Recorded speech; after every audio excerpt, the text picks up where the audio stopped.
ನಮಸ್ತೆ ಫ್ರೆಂಡ್ಸ್, ನಿಮಗೆಲ್ಲ tassels and ಟೇಲ್ಸ್ಗೆ ಸ್ವಾಗತ. ಇವತ್ತು ಈ ರೀತಿಯಾಗಿ ಪೀಕೋ ಸ್ಟಿಚ್ಚನ್ನು ಯೂಸ್ ಮಾಡಿಕೊಂಡು ಒಂದು ಬಾರ್ಡರ್ ಕುಚ್ಚು ಡಿಸೈನನ್ನು ಕಲಿಯೋಣ.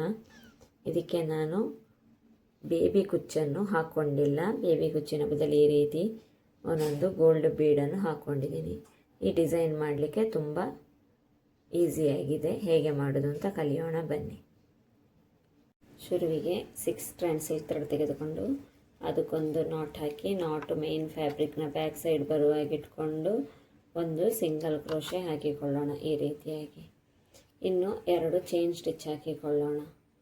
1 2 ಸೂಜಿ ಮೇಲೆ ಒಂದು ಸತಿ ನೀಡಲ್ ದಾರ ಸುತ್ತಿಕೊಂಡು ಅಲ್ಲೇ ಪಕ್ಕದಲ್ಲೇ ಒಂದು ಡಬಲ್ ಕ್ರೋಶೆ ಮಾಡಿಕೊಳ್ಳೋಣ ಈ ರೀತಿಯಾಗಿ. 2ರಲ್ಲಿ ಒಂದು ಸತಿ, 2ರಲ್ಲಿ ಒಂದು ಸತಿ, ಈ ರೀತಿಯಾಗಿ ಕಾಣ್ತದೆ.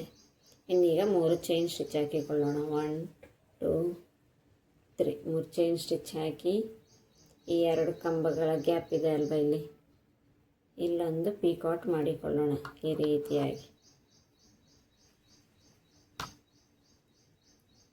ಒಂದು ಪೀಕಾಟ್ ಆಯಿತು. ಈ ರೀತಿಯಲ್ಲಿ ಕಾಣ್ತದೆ ಒಂದು ಪೀಕಾಟ್. ಇನ್ನೀಗ ಸೂಜಿ ಮೇಲೆ ಒಂದು ಲೂಪ್ ಇದೆ ಅಲ್ವಾ, ಇನ್ನೊಂದು ಲೂಪ್ ತೆಗೆದುಕೊಂಡು ಇಲ್ಲೇ ಪಕ್ಕದಲ್ಲೇ ಇನ್ನೊಂದು ಡಬಲ್ ಕ್ರೋಶೆ ಮಾಡಿಕೊಂಡು ಹೋಗೋಣ. ಈ ವರ್ಕ್ ಪೂರ್ತಿ ಇದೇ ರೀತಿಯಲ್ಲಿ ಡಬಲ್ ಕ್ರೋಶೆ ಮತ್ತು ಪೀಕಾಟಲ್ಲೇ ಮಾಡ್ತಾ ಹೋದರೆ ಆಯಿತು. 2ರಲ್ಲಿ ಒಂದು ಸತಿ, 2ರಲ್ಲಿ ಒಂದು ಸತಿ ಮಾಡಿ ಇನ್ನೀಗ 3 ಚೈನ್ ಸ್ಟಿಚ್ ಹಾಕಿಕೊಳ್ಳೋಣ. 2 3 ಪೀಕಾಟ್ ಅಂದರೆ 2 ಕಂಬಗಳ ಮಧ್ಯೆ ಹೋಗಬೇಕು. ದಾರ ತೆಗೊಳ್ಳಿಕ್ಕಿಲ್ಲ, ಒಂದು ಲೂಪ್ ಮಾತ್ರ. ಈ 2 ಕಂಬಗಳ ಗ್ಯಾಪಲ್ಲಿ ಬಂದು ಈ ರೀತಿಯಾಗಿ 2 ಲೂಪ್ ಇರ್ತದೆ. 2 ಲೂಪನ್ನು ಒಂದು ಮಾಡಿದರೆ ಆಯಿತು. ಈಗ ಇನ್ನೊಂದು ಸತಿ ಸೂಜಿ ಮೇಲೆ ದಾರ ತೆಗೆದುಕೊಂಡು ಇಲ್ಲೇ ಪಕ್ಕದಲ್ಲಿ ಇನ್ನೊಂದು ಡಬಲ್ ಕ್ರೋಶೆ ಈ ರೀತಿಯಲ್ಲಿ. ನೋಡಲಿಕ್ಕೆ ತುಂಬ ಸಿಂಪಲ್ ಆದ ಟಸಲ್ಸ್ ಇಲ್ಲದೇ ಇರುವ ಡಿಸೈನ್ ಆಗಿರ್ತದೆ. ಬಾರ್ಡರ್ ಕುಚ್ಚು ಡಿಸೈನ್ ಆಗಿನೂ ಈ ಡಿಸೈನನ್ನು ಯೂಸ್ ಮಾಡ್ಬೋದು. ಯಾವುದೋ ಕುರ್ತಾದ ಸ್ಲೀವ್ಸಿಗೆಲ್ಲ ಬಾರ್ಡರ್ ಆಗಿನೂ ಯೂಸ್ ಮಾಡಿಕೊಳ್ಬೋದು ಈ ಡಿಸೈನನ್ನು. ಇನ್ನೊಂದು ಸತಿ ಮಾಡಿ ತೋರಿಸ್ತೀನಿ. ಪೂರ್ತಿ ವರ್ಕ್ ಇದೇ ರೀತಿಯಲ್ಲಿ ಕಂಟಿನ್ಯೂ ಆಗ್ತದೆ. Double crochet picot, double crochet ಪೀಕಾಟಲ್ಲೇ ಇರ್ತದೆ ಪೂರ್ತಿ ವರ್ಕ್. 2ರಲ್ಲಿ ಒಂದು ಸತಿ, 2ರಲ್ಲಿ ಒಂದು ಸತಿ, 1 2 3 ಇಲ್ಲಿ ಈ ಗ್ಯಾಪಲ್ಲಿ ಒಂದು ಪೀಕಾಟ್. ಗ್ಯಾಪಲ್ಲಿ ಬಂದು ಈ ರೀತಿ ದಾರ ತೆಗೆದುಕೊಂಡು 2 ಲೂಪ್ ಇರ್ತದೆ. 2 ಲೂಪನ್ನು ಒಂದು ಮಾಡಿದರೆ ಪೀಕಾಟ್ ಆಗ್ತದೆ. ಈ ರೀತಿಯಾಗಿ ಕಾಣ್ತದೆ. ಇನ್ನೊಂದು ಸತಿ ಮಾಡಿ ತೋರಿಸ್ತೀನಿ. ಸೂಜಿ ಮೇಲೆ ಒಂದು ದಾರ ಇದೆ, ಇನ್ನೊಂದು ದಾರ ತೆಗೆದುಕೊಂಡು ಇಲ್ಲೇ ಪಕ್ಕದಲ್ಲಿ ಚುಚ್ಚಿಕೊಂಡು ಡಬಲ್ ಕ್ರೋಶೆ ಮಾಡಿಕೊಳ್ಳೋಣ. 2ರಲ್ಲಿ ಒಂದು ಸತಿ, 2ರಲ್ಲಿ ಒಂದು ಸತಿ, ಇನ್ನು 3 ಚೈನ್ ಸ್ಟಿಚ್. 1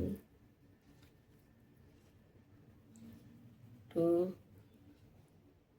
3 ಈ ಗ್ಯಾಪಲ್ಲಿ ಒಂದು ಪೀಕಾಟ್.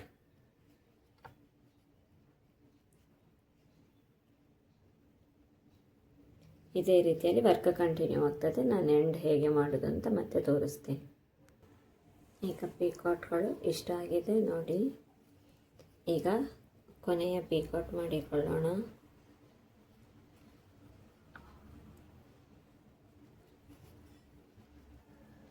ಒಂದು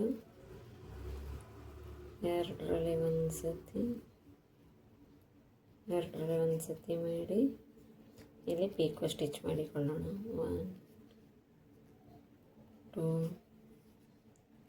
3 ಇಲ್ಲಿ ಈ ಗ್ಯಾಪಿನೊಳಗಡೆ ಬಂದು ಒಂದು ಪೀಕಾಟ್, ಒಂದು ಪೀಕಾಟ್ ಆಯಿತು. ಇನ್ನೊಂದು ಚೈನ್ ಸ್ಟಿಚ್ ಹಾಕಿ ಈ ವರ್ಕನ್ನು ನಾನು ಕಟ್ ಮಾಡಿಕೊಳ್ತೀನಿ. ಈ ರೀತಿಯಾಗಿ ವರ್ಕ್ ಕಾಣಿಸ್ತದೆ. ಇಷ್ಟಕ್ಕೆ ಬೇಕಾದರೂ ಬಿಡ್ಬೋದು, ನಾನಿಲ್ಲಿ ಇನ್ನೊಂದು ಸ್ಟೆಪ್ ಮಾಡಿಕೊಳ್ತಿದ್ದೀನಿ. ಇನ್ನೊಂದು ಕಲರ್ ಥ್ರೆಡ್ ತೆಗೆದುಕೊಂಡು ಇಲ್ಲಿ ಫಸ್ಟಿಗೆ ನಾವು ಒಂದು ಕಂಬ ಹಾಕ್ಕೊಂಡಿದ್ವಲ್ಲ, 2 ಚೈನ್ ಸ್ಟಿಚ್ಚಿತ್ತು, ಅಲ್ಲಿ ಇದನ್ನೊಂದು ಸಿಂಗಲ್ ಕ್ರೋಶೆ ಹಾಕಿ ಫಿಕ್ಸ್ ಮಾಡಿಕೊಳ್ಳೋಣ ಈ ರೀತಿಯಾಗಿ. ಇನ್ನು 2 ಚೈನ್ ಸ್ಟಿಚ್ಚು, ಸೇಮ್ ಪ್ರೊಸೀಜರ್ ಅದರ ಹಾಗೆ ಬರ್ತದೆ. ಸೂಜಿ ಮೇಲೆ ದಾರ ತೆಗೆದುಕೊಂಡು ಇಲ್ಲಿ ನೆಕ್ಸ್ಟ್ ಗ್ಯಾಪ್ ಇತ್ತು ನೋಡಿ, ಈ ಗ್ಯಾಪಿಗೆ ಬರುವ ಇಲ್ಲಿ ಡಬಲ್ ಕ್ರೋಶೆ ಮಾಡಿಕೊಳ್ಳೋಣ. ರೀತಿ ಒಂದು 2ರಲ್ಲಿ ಒಂದು ಸತಿ, 2ರಲ್ಲಿ ಒಂದು ಸತಿ, ಈ ರೀತಿಯಲ್ಲಿ ಬಂದುಬಿಟ್ಟು ಇನ್ನು ರಿಪೀಟ್ ಅದೇ ರೀತಿ 3 ಚೈನ್ ಸ್ಟಿಚ್ಚು, 1 2 3, 3 ಚೈನ್ ಸ್ಟಿಚ್ಚು ಹಾಕಿ ಒಂದು ಪೀಕಾಟ್ ಇಲ್ಲಿ ಈ ಗ್ಯಾಪಿನಲ್ಲಿ ಈ ರೀತಿ ಬಂದು 2ರಲ್ಲಿ 1. ಇನ್ನೀಗ ಸೂಜಿ ಮೇಲೆ ಇನ್ನೊಂದು ಸತಿ ದಾರ ತೆಗೆದುಕೊಂಡು ನೆಕ್ಸ್ಟಿನ ಪೀಕಾಟ್ ಇದೆಯಲ್ಲ, ಇಲ್ಲಿ ಗ್ಯಾಪು ಇಲ್ಲಿ ಬಂದು ಇಲ್ಲಿಯೂ ಅದೇ ರೀತಿ ಡಬಲ್ ಕ್ರೋಶೆ ಮಾಡಿಕೊಂಡು ಒಂದು ಪೀಕಾಟ್, 2ರಲ್ಲಿ ಒಂದು ಸತಿ, 2ರಲ್ಲಿ ಒಂದು ಸತಿ. ಇನ್ನೀಗ ಡಬಲ್ ಕ್ರೋಶೆ ಆಯಿತು, ಪೀಕಾಟ್ ಮಾಡಿಕೊಳ್ಳೋಣ. 1 2 3, ಇಲ್ಲಿ ಈ ಗ್ಯಾಪಲ್ಲಿ ಬಂದುಬಿಟ್ಟು ಪೀಕಾಟ್. ಪ್ರೊಸೀಜರೆಲ್ಲ ಅದರ ಹಾಗೆ ಬರ್ತದೆ. Double crochet, 3 chain stitch, ಪೀಕಾಟ್. ಇನ್ನೀಗ ಇಲ್ಲಿ ಒಂದು ಬೀಡ್ ಇನ್ಸರ್ಟ್ ಮಾಡಿಕೊಳ್ಳೋಣ. ಈ ರೀತಿಯಲ್ಲಿ ಬೀಡ್ ತೆಗೆದುಕೊಂಡು ಬೀಡನ್ನು ಇದರೊಳಗೆ ಇನ್ಸರ್ಟ್ ಮಾಡಿಕೊಂಡು ಡಬಲ್ ಕ್ರೋಶೆ ಮಾಡೋಣ. ನೀಡಲ್ ಮೇಲೆ ಒಂದು ಸತಿ ದಾರ ತೆಗೆದುಕೊಂಡು ಇಲ್ಲಿ ಪಕ್ಕದ್ದಕ್ಕೇನೆ ಡಬಲ್ ಕ್ರೋಶೆ. ಇದೇ ರೀತಿಯಲ್ಲಿ ಪ್ರೊಸೀಜರ್ ಕಂಟಿನ್ಯೂ ಆಗ್ತದೆ. ಒಂದು ವ್ಯತ್ಯಾಸ ಏನಂದರೆ, ಕೆಳಗಿದಕ್ಕಿಂತ ಮೇಲಿನ ಲೈನಲ್ಲಿ 2 ಪೀಕಾಟ್ ಆದಮೇಲೆ ನಾನು ಒಂದು ಬೀಡ್ ತೆಗೋತಾ ಇದ್ದೀನಿ. ಅದು ನಮ್ಮ ಇಷ್ಟದಾಗೆ ಎಷ್ಟರಲ್ಲಿ ಆದರೂ ಬೀಡ್ ತೆಗೋಬೋದು. 2ರಲ್ಲಿ ಆದರೆ 2ರಲ್ಲಿ 2 ಪೀಕಾಟ್ ಆದ, ಇಲ್ಲ ನೀವು ಪ್ರತಿಯೊಂದು ಪೀಕಾಟ್ ಆದಮೇಲೂ ಬೀಡ್ ತೆಗೆದುಕೊಂಡು ಮಾಡಿಕೊಂಡು ಹೋಗ್ಬೋದು. ನಾನಿಲ್ಲಿ 2ಕ್ಕೆ ಒಂದು ಬೀಡ್ನಾಗೆ ತೆಗೆದುಕೊಂಡಿದ್ದೀನಿ ನೋಡಿ. ಬೀಡ್ ತೆಗೆದುಕೊಂಡ್ಮೇಲೆ ಫಸ್ಟ್ ಪೀಕಾಟ್ ಆಯಿತು ನೋಡಿ ನಮ್ಮದು. ಈ ರೀತಿಯಲ್ಲಿ ವರ್ಕ್ ಕಾಣ್ತದೆ. ಈಗ ಇನ್ನೊಂದು ಡಬಲ್ ಕ್ರೋಶೆ ಮಾಡಿಕೊಳ್ಳೋಣ. ಇಲ್ಲಿ ಪಕ್ಕದಲ್ಲಿ ಪ್ರತಿಯೊಂದು ಪೀಕಾಟಿನ ಕೆಳಗಡೆಯಿಂದ ಈ ರೀತಿಯಲ್ಲಿ ಬಂದುಬಿಟ್ಟು ಡಬಲ್ ಕ್ರೋಶೆ ಮಾಡಿ, ಇಲ್ಲಿ ಡಬಲ್ ಕ್ರೋಶೆ ಆಗಿದೆ.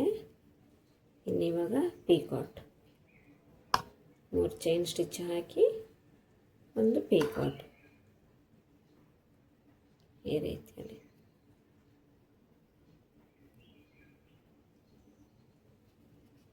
ಈಗಿಲ್ಲಿ ಬೀಡ್ ಆದಮೇಲೆ 2 ಪೀಕಾಟ್ ಆಯಿತು.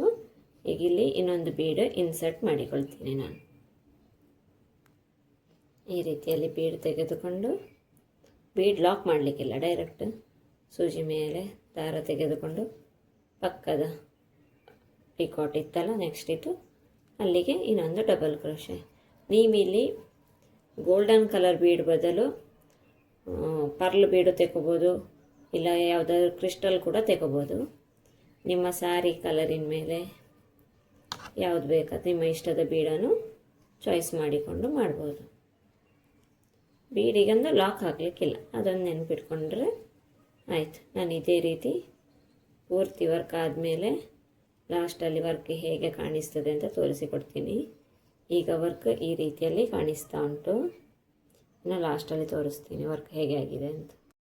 ಇಲ್ಲಿ ಪೂರ್ತಿ ವರ್ಕ್ ಫಿನಿಶ್ ಆದಮೇಲೆ ಈ ರೀತಿಯಾಗಿ ಕಾಣಿಸ್ತದೆ. ಇಲ್ಲಿ ಲಾಸ್ಟಲ್ಲಿ ಒಂದು ಪೀಕಾಟ್ ಮಾಡಿ ಒಂದು ಚೈನ್ ಸ್ಟಿಚ್ ಹಾಕಿ ಥ್ರೆಡ್ ಕಟ್ ಮಾಡಿದ್ದೀನಿ.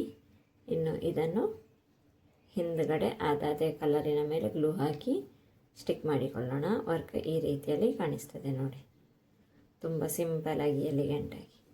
ನಿಮಗೆ ಡಿಸೈನ್ ಇಷ್ಟ ಆದರೆ ಲೈಕ್ ಮಾಡಿ, ಕಮೆಂಟ್ ಮಾಡಿ. Thank you.